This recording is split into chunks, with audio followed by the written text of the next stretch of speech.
Pode sentar, igreja. Quase que eu achei que o Pedro ia pregar a minha pregação hoje, hein? Foi por pouco. Igreja, livro de Êxodo. Livro de Êxodo. Livro de Moisés. Êxodo, capítulo de número 1. Segundo livro da lei. Eu vou começar a ler, igreja, a partir do verso de número 6. E faleceu José e todos os seus irmãos e toda aquela congregação. E os filhos de Israel frutificaram e aumentaram muito, e multiplicaram-se, e foram fortalecidos grandemente, de maneira que a terra se encheu deles. E levantou-se um novo rei sobre o Egito, que não conhecera a José, o qual disse ao seu povo: eis que o povo dos filhos de Israel é muito e mais poderoso do que nós. Louvado seja o nome do Senhor. Igreja, essa palavra aqui, ela é muito interessante para os nossos dias, né? O que o tempo de Êxodo tem a ver com o nosso tempo. A Bíblia nos revela que o povo de Israel, ele começou a se multiplicar sobre a terra. E conforme eles foram se multiplicando sobre a terra, isso foi chamando a atenção de um novo faraó. Um novo governo estava operando no Egito. E quando esse novo governo, ele viu que toda a terra, né, estava cheio dos hebreus, ele temeu. Olha que coisa interessante. Apesar que o povo de Israel não tinha nenhuma pretensão de tomar o poder. A Bíblia também nos diz que os filhos das trevas são mais prudentes do que os filhos da luz. Às vezes os filhos da luz, eles são muito distraídos. Os filhos das trevas, eles percebem mais as mudanças, porque eles estão no poder. Então, quando o novo faraó, ele começou a ver que não só na terra de Gósen, né, havia hebreu, mas em todos os lugares haviam hebreus, e os hebreus se multiplicavam bastante, ele começou a temer. Olha só que interessante. Assim também, igreja, são no nosso dia. Quando os evangélicos eram um povo muito pequenininho, insignificante, era aquele povo que só ficava dentro de igreja, o mundo ignorava. Mas conforme os evangélicos eles vão crescendo, eles vão aparecendo, os mundanos eles começam agora a se incomodar. E eles vão percebendo isso. E eles vão temendo isso. Porque eles começam a dizer o quê? Esse povo está se fortalecendo e daqui a pouco eles serão mais poderosos do que nós. Olha só que interessante, igreja. Igreja, quando Jesus ele começa o seu ministério, Jesus ele é o rabino, um teólogo, lá de Nazaré, lá de Cafarnaum. E tudo bem Jesus ser um teólogo, ficar ali debatendo, né? Tinha ou não tinha um anjo ali dentro do poço? Olha, como foi? Foi assim, né? Tudo bem, teologia. Mas conforme o ministério de Jesus ele vai avançando, Jesus passa a ser conhecido, né, como o profeta da Galileia. Ele, entre aspas, deixa de ser só um rabino e ele passa a ser reconhecido como um profeta. O profeta da Galileia, mas tudo bem, ele é profeta, ele quer resgatar o povo, né, a moral, trazer o povo novamente à adoração de Deus. Mas no dia em que Jesus, Yeshua HaMashiach, ele resolveu adentrar em Jerusalém, montado no jumentinho, como disse o profeta Jeremias, que o rei de Israel iria adentrar em Jerusalém, montado em um jumentinho, tudo vai mudar. Jesus fez isso de propósito, porque a profecia dizia que o rei ia entrar em Jerusalém montado no jumento. E quando Jesus vem, a multidão começa a gritar, né, igreja? Começa a dizer filho de Davi, começa a dizer Hosana, citando salmos, e os fariseus e o sinédrio, eles vão se incomodando. Ele diz, olha, manda essa multidão se calar. E Jesus não manda, a multidão começa a adentrar em Jerusalém, vai até o templo, Jesus entra ali dentro do templo, Jesus derruba todas as barracas, né? Jesus faz um cinto, derruba tudo, e depois ele se senta ali, ele começa a ensinar as multidões dentro do templo. E o sinédrio manda os guardas, os policiais prenderem Jesus. E eles voltam sem Jesus. E eles perguntam para Jesus para os policiais, por que vocês voltaram sem ele? E os policiais dizem assim, olha, nunca em Jerusalém alguém falou como ele. E há uma grande debate no sinédrio, porque alguns dos juízes do sinédrio começam agora a questionar se Jesus realmente não é o Cristo, o Messias. Então, muito daquele juiz chega à seguinte conclusão: esse homem tem que morrer. Olha que interessante. Você já parou para pensar, né? Tem muito crente que fala que não se envolve com política, mas tudo é política. Tudo na sua vida é política. Desde do ônibus que você pega, ao salário que você recebe, a carne que você compra no mercado, tudo é política. Tudo existe porque alguém está determinando, alguém está mandando, alguém está governando a nação. Nos tempos de Jesus, o sinédrio governava junto com os romanos. Mas quando eles viram a multidão chamando de Jesus Cristo, Cristo, igreja, significa o rei, o ungido. Eles começaram a dizer, esse homem tem que morrer. E eles começaram a planejar matar Jesus. E eles começam a questão com um tema religioso, dizendo que Jesus blasfemou. Mas quando eles levam Jesus a Pilatos, eles dizem, olha, este homem se declarou rei. Não chega lá um tema religioso, chega um tema político. Ele se declarou rei. Ele está juntando aí uma galera e ele vai tomar o poder. E aí Pilatos crucifica Jesus. Por quê? O mundo ele pode aceitar um rabino, um teólogo, um pastor, um profeta, mas o mundo nunca vai aceitar que os filhos de Deus estejam no comando.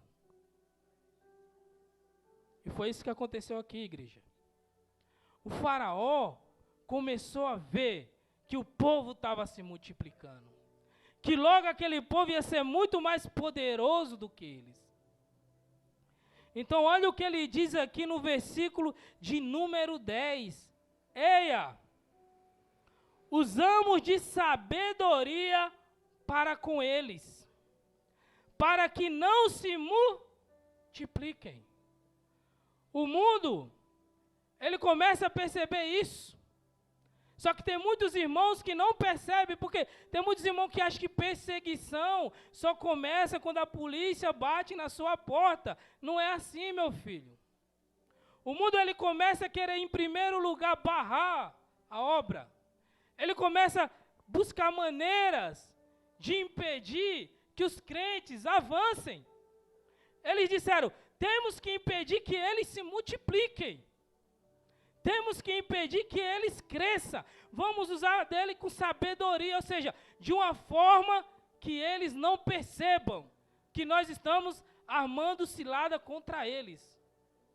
Por quê? Porque eles tinham medo que o povo de Israel reagisse. E aconteça que, vindo a guerra, eles também se ajuntem com nossos inimigos e pelejem contra nós e suba da terra. No versículo 11 diz, e puseram sobre eles maiorais de tributos. Né? Já começa uma coisa, imposto.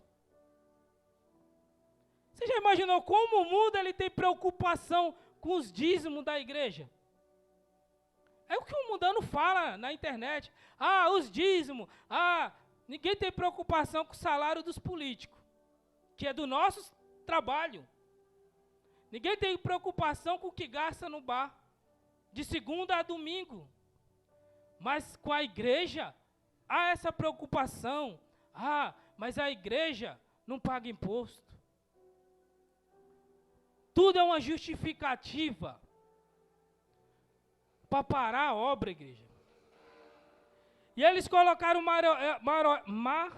maiorais de tributos para os afligir com suas cargas, porque edificaram a Faraó cidades de armazém, Pitom e Ramsés. O que isso significa, igreja? Igreja, eu estava esses tempos trabalhando na empresa, né? Eu já falei isso aqui, e eu me acordei de manhã, fui trabalhar, estava muito animado, como diz costume, né? Eu geralmente chego, quem trabalha comigo sabe que eu chego um pouco bem animado, cumprimento todo mundo, chamo todo mundo de Vossa Excelência, Excelentíssimo, né? Quem não me conhece fica até assustado, mas eu faço isso na empresa. Eu estava ali bem animado. Disse, quando eu chegar à noite, eu vou para a igreja. Aí, beleza. Mas quando foi assim, quase 11 horas, que é a hora que eu almoço, eu comecei a sentir um cansaço, uma fadiga. E eu comecei a dizer, hoje eu não vou, porque hoje eu estou cansado. Olha, quando Jesus foi orar com os seus discípulos, Jesus disse aos discípulos, ora comigo. E os discípulos estavam cansados. Eles dormiram. Jesus novamente disse, ora comigo. Nós vamos passar por uma tempestade, por uma aflição, por uma perseguição. E Jesus, ele estava, igreja, suando sangue. E os discípulos estavam cansados. Eles estavam desconectados. Aí Jesus diz assim, o espírito está pronto, mas a carne é fraca. A carne se cansa. O faraó, para ele impedir o povo de Deus, ele começou a dar trabalho para o povo de Deus, para que o povo ficasse cansado. Você já percebeu que toda igreja, o povo está o quê? Cansado. Vem um cansaço no mundo. Está todo mundo cansado. E por estar cansado, as pessoas não buscam mais. As pessoas querem descansar. E quanto mais, as pessoas descansam, ainda continuam sentindo cansaço. Aí eu estava lá na empresa e Deus falou assim comigo, eu disse assim, então está repreendido, a partir de hoje eu não vou mais sentir cansaço. Porque isso não vem de Deus. Porque veio a palavra que diz assim, me alegrei quando me disseram, vamos à casa do Senhor. Eu me alegrei quando disseram, vamos à casa. Quando alguém te convida a vir à casa do Senhor, você se alegra? Ou você está cansado? E agora? Então começa a pedir a Deus a alegria. Porque aqui, igreja, é a fonte da alegria. Aqui é o jardim do Éden que conecta com a eternidade. Tudo no mundo, igreja, é passageiro. Mas aqui é eterno. Faraó deu cansaço para o povo. Faraó deu fadiga para o povo. Faraó deu aflição para o povo. O povo estava preocupado em pagar a conta de água, todo mês vai vir. O povo estava preocupado em pagar a conta de luz, todo mês vai vir. O povo estava preocupado em pagar aluguel. O povo estava afligido e na mente do povo só tinha uma coisa: tijolo, fazer tijolo, construir tijolo, edificar. Riquezas para quem? Faraó. E as coisas de Deus foram ficando esquecidas. Está vendo como vem a perseguição? Às vezes de uma forma que você não imagina. Mas quanto mais os afligia, tanto mais se multiplicava. E tanto mais crescia. De maneira que se enfadavam por causa dos filhos de Israel. A Bíblia diz que o mundo vos odiará por minha causa, disse Jesus. O mundo vos odiará. Não é porque o mundo te odeia, o mundo odeia Jesus. E quando você fala em Jesus, as pessoas têm raiva. Elas se afastam. Então o mundo estava enfadado dos filhos de Israel. E os egípcios faziam servir os filhos de Israel com dureza. Que é para você pensar nessa vida e esquecer do Todo-Poderoso, se esquecer do Criador.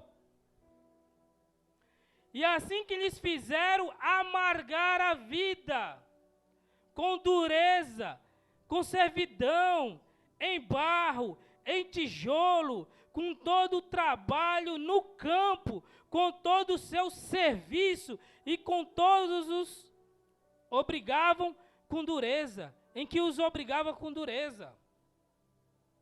O espírito está pronto, mas a carne, o espírito está pronto, mas a carne é fraca. E o rei do Egito falou às parteiras dos hebreus, das hebreias, das quais o nome de um era Cifra, e o nome da outra era Pua, e disse: quando ajudardes a dar à luz as hebreias, e vides sobre os assentos, se for filho, matai-o, mas se for filha, então viva. Sabe o que significa isso? Nós estamos vivendo uma sociedade que a masculinidade está sendo o quê? Exterminada da terra, né? A masculinidade agora é uma coisa tóxica, venenosa. O homem não pode ser mais macho. E nós lemos aqui em Gênesis que Deus fez o homem, o ser humano, macho e fêmea. Nós vivemos numa sociedade que a pessoa não é mais macho, não tem mais fêmea. Você está entendendo? Onde os homens estão sendo afeminados. Aí os homens estão se tornando fracos e não querem mais saber de família. Vocês já perceberam isso? É isso, a sociedade está acontecendo isso, igreja. Porque é assim que a sociedade vai mudando o quê? Os valores. Se for homem, mata. E se for mulher, deixa viver. As parteiras, porém, temeram a Deus, né? Se fosse hoje, era aborto. Porque hoje eu estava vendo um rapaz na internet falando para proteger alguns animais, pedindo uma abaixo-assinada, era só um teste, né? E todo mundo estava ali assinando. Aí quando falaram contra o aborto, as pessoas não. Estão vivendo uma sociedade que a vida de um gato, de um cachorro, de um pato, vale mais que a vida de um ser humano. Entendeu? É a inversão de valores que a sociedade está. Porque todo esse sistema político que existe, que quer ensinar as suas crianças, é o sistema de Faraó. As parteiras, porém, temeram a Deus e não fizeram como o rei do Egito lhe dissera, antes conservar os meninos com vida. Então o rei do Egito chamou as parteiras e disse-lhe, por que fizeste isso, deixando os meninos viver com vida? As parteiras disseram a Faraó, é que as mulheres hebreias não são como as egípcias, porque são vivas e têm dado à luz antes que as parteiras venham a elas. Portanto, Deus fez bem às parteiras, e o povo se aumentou e se fortaleceu muito. E aconteceu que, como as parteiras temeram a Deus, ele estabeleceu-lhes casa. Mas vocês acham que o faraó parou? Você acha que o mundo vai parar? Você acha que as coisas vão melhorar? A Bíblia diz que por causa da iniquidade, o amor de muitos esfriará. A internet tem conectado as pessoas, mas tem separado elas ao mesmo tempo. Então o faraó ordenou a todo o seu povo, dizendo, a todos os filhos que nascerem, lançai no rio, mas todas as filhas guardais com vida. Você está entendendo, igreja, o que está acontecendo? Às vezes eu vejo muito crente dizer assim, eu estou desanimado. Eu digo, mas com o quê? Eu não estou aguentando, mas com o que você não está aguentando? Você já imaginou o povo de Israel? Você já imaginou a mulher ia nascer e tinha lá o policial olhando, se fosse menino ia matar? Se fosse menino ia arrancar, ia jogar no rio? O mundo ele está tentando te parar, te desanimar. Por isso que eu digo, eu não estou desanimado, né? E foi, capítulo número 2, e foi um homem da casa de Levi, Por isso que Deus escolheu os levitas, porque eles eram corajosos. Eles não temiam o sistema. E casou-se com a filha de Levi, né, igreja? O nome dessa mulher é Joquebede, a mãe de Moisés, que significa o nome dela, a glória de Deus. E a mulher concebeu e deu à luz um filho, em tempo de crise. Esse homem não temeu e essa mulher não temeu de ter filhos. E vendo que ele era formoso, ela viu que o menino era formoso, né? O escondeu 3 meses. Não podendo, porém, mais escondê-lo, tomou uma arca de juncos e revestiu com barro e betume, e pondo nela o menino, pôs nos juncos à margem do rio, né, igreja?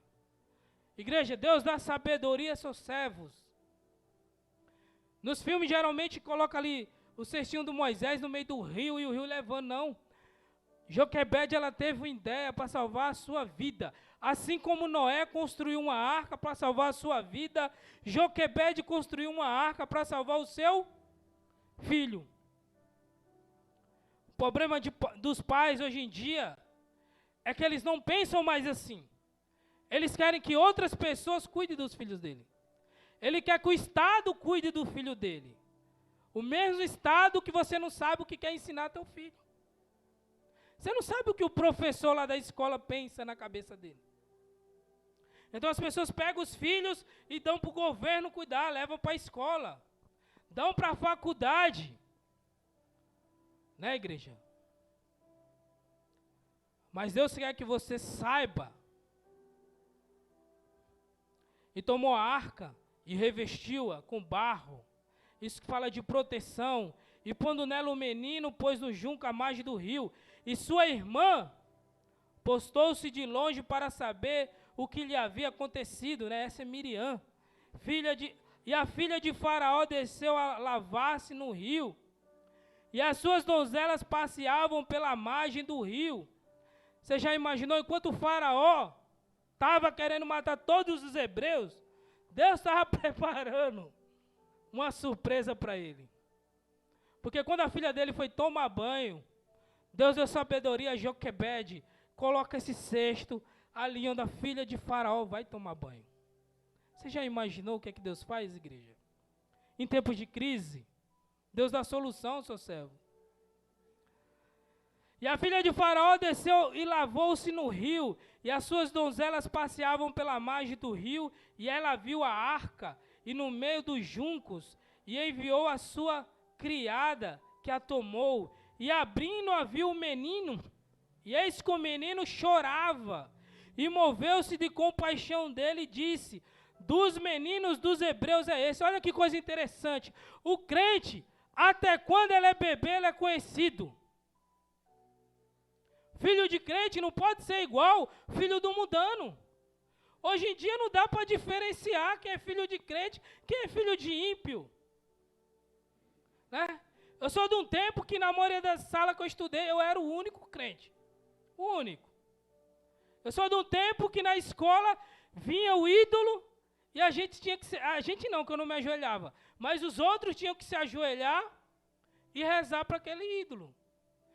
Né? Eu sou de um tempo, de um estado, que é o estado de Pernambuco, que a festa junina lá é a coisa mais impressionante do mundo. Mas eu nunca participei dela. Eu nunca dancei quadrilha. Eu nunca... Por quê? Porque a minha mãe dizia desde pequeno, você é crente. Eu não sabia o que era crente, mas eu sabia que eu era crente. E eu sabia que crente não participava da idolatria. Hoje em dia, se o filho do crente chorar, ele deixa. Vai lá abraçar o ídolo, se prostra diante de Satanás. O que adianta, igreja? Você muitas vezes está na igreja e seu filho está servindo a Satanás. E seu filho não saber o que ele é, nem a que povo ele pertence. Né? Quando nasce uma criança, olha que responsabilidade. Quando nasce uma criança, o que é que o filho do crente faz? Ele traz na igreja. Sim ou não? Aí aqui na igreja tem esse púlpito, esse altar. Aí aqui no púlpito faz o quê? Levanta a criança. Aí depois fala o quê? Senhor, recebe essa criança. Ou seja, você ofertou seu filho para quem? Se você ofertou seu filho para quem? Para Deus, a quem ele pertence? Você está criando o filho de Deus? Ou está criando o filho dos idólatras? Porque a Bíblia diz que o Filho de Deus, o templo de Deus, não tem ligação com o templo dos ídolos. Não existe sociedade entre Cristo e Belial. Não existe entre a luz e as trevas. As pessoas se esquecem disso. Elas vêm aqui atrás de bênção, mas se esquecem do compromisso. É como uma pessoa que casa e se esquece do compromisso do casamento. Mas no momento que você apresenta algo para Deus, isso pertence a Deus. Não é mais seu. É de Deus. Você só está cuidando, mas é dele. Ele era um menino filho das hebreias. Então disse a sua irmã, filha de Faraó, irei chamar, né? A Miriam foi esperta. Quando a menina pegou ali, a filha do Faraó pegou o Moisésinho assim e ficou olhando para ele. Miriam já correu e disse, você quer que eu chame uma ama de leite para ele? Irei chamar uma ama das hebreias, né? Então disse sua irmã, a filha de Faraó, irei chamar uma ama das hebreias, que cria este menino. E a filha de Faraó disse-lhe, vai. Foi, pois, a moça e chamou a mãe do menino. Olha só, igreja. Você já imaginou você ganhar um salário para cuidar do seu próprio filho? Enquanto muitos morreram no rio, enquanto o rio afogou muitos, Joquebede iria, num tempo de crise, receber um salário para cuidar do próprio filho. Aí eu falei o quê? Na igreja.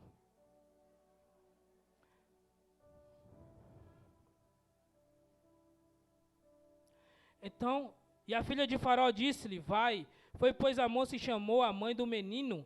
Então lhe disse a filha de Faraó, leva este menino e cria-mo, e eu te darei teu salário. E a mulher tomou o menino e o criou. E quando o menino já era grande, ela o trouxe à filha de Faraó, a qual o adotou e o chamou o seu nome de Moisés, e disse, porque das águas o tenho tirado. Olha só que coisa interessante. Só que o problema de muita gente, ele se esquece disso. Joquebede, ela recebia um salário para cuidar do filho. E eu falei que os filhos dos crentes pertencem a quem? A Deus. Os crentes se esquecem disso. Ana não tinha filho. Ana orou a Deus e pediu o que a Deus? Um filho. Mas ela disse que se Deus desse um filho para ela, ela ia fazer o quê? Devolver. A quem? É de Deus, igreja. Jacó não tinha nada, ele saiu fugido, deitou a cabeça numa pedra. Porque ele não tinha nada, saiu fugido. Como diz a gíria do mundo, com a mão na frente e outra atrás, porque o irmão dele queria matá-lo. Mas quando Deus apareceu para ele, ele fez um voto, ele disse, tudo que Deus me der, eu vou dar o quê? Vou dar 10%. As pessoas se lembram de fazer voto, nunca lembram de pagar. Ora como Jacó, mas são como Esaú. Ora como Abel, mas são como Caim. Querem dar o resto para Deus. Para Deus é qualquer coisa. Eu me lembro uma vez que eu estava trabalhando e um rapaz pisou ali no material e o encarregado falou assim para ele, olha, quando você vai no mercado, você compra uma lata amassada? Você compra um pacote aberto? Você compra uma roupa rasgada? Aí ele disse, não, então. E por que para Deus a gente quer fazer assim? Para Deus a gente quer fazer como Caim, fazer qualquer coisa, qualquer coisa. Caim pegava qualquer fruta e ofertava a Deus. Abel não, ele escolhia. Né, igreja? Não dá para querer bênção, matar Golias, mas ter a atitude de Saul. Você está entendendo? Joquebede, ela sabia que ela estava ensinando o filho dela. E de acordo com alguns comentaristas, diz que ela criou ele aí até os 12 anos. Então ela tinha que embutir na cabeça do menino que ele pertencia a um povo. Porque depois a filha de Faraó, que representa o mundo, iria pegar ele, iria levar ele para o palácio. E o que existia ali no palácio, quando a mãe dele não estava vendo, tinha idolatria. Porque o povo do Egito era politeísta. E aquele menino não podia se contaminar. Uma pesquisa feita demonstrou que 70% dos evangélicos que entram na faculdade se desvia. Por quê? Porque os pais não sabem instruir os filhos. Os pais não sabem. Eles criam o filho igual passarinho. Aí vem um mundano e 2 chavecos no ouvido, o cara já se desvia. 2 chavecos no ouvido, o cara já está fumando maconha. Né? Está fazendo marca. Gente que foi criado, né? Eu fui criado na igreja. Qual é o terceiro livro da lei? Não sei. Quantos evangelhos tem? Não sei. Onde Jesus nasceu? Não sei. E foi criado na igreja? Desse jeito? Não conhece nada? Aí o mundano diz assim, é o religioso. Aqui no livro de Provérbios, igreja, no capítulo 22, já vou terminar, igreja. E no versículo 6 diz assim, educa a criança no caminho em que deve andar. Até quando envelhecer, não se desviará dele. Em Deuteronômio, igreja, no capítulo 11, no verso 19, olha os pais, que responsabilidade. Ensinai a vossos filhos. É um mandamento do pai. Ensinai aos vossos filhos, falando delas, né, dos mandamentos, assentado em tua casa. Você manda para a escola, tem que mandar. Mas você sabe quem está lá na escola ensinando teu filho? Você sabe qual é as ideias deles? Se as ideias deles é contra, então tem que começar a ensinar na sua casa sentado quem é Deus, quem é o Todo-Poderoso, como Ele libertou o povo de Israel, né? Falando delas assentado em tua casa e andando pelo caminho e deitando-te e levantando-te. E escreva nos umbrais de tua casa e nas tuas portas. Joquebede, ela teve pouco tempo para ensinar a Moisés. Mas o pouco tempo que ela teve para ensinar a Moisés, ele levou para a vida inteira. Ele não se contaminou com os ídolos do Egito, e nem com a idolatria. E quando ele completou 40 anos de idade, a primeira coisa que ele fez foi fazer o quê? Eu vou ver o meu povo. Porque ele sabia que ele não pertencia aos idólatras. Igreja, pense comigo. Deus te deu um mandamento e uma responsabilidade. E naquele grande dia ele vai cobrar. Porque Deus, ele é o quê? Ele é o Pai. Ele te deu uma alma e disse, cuida dela, mas ela é minha. Você só está emprestado. E naquele grande dia ele vai pedir a responsabilidade. Então, aprenda essa palavra para como Moisés, como Joquebede salvou a sua família e como Noé salvou a sua família, você também salve a sua família e não deixe que o mundo engane você. E assim eu agradeço a oportunidade em nome de Jesus.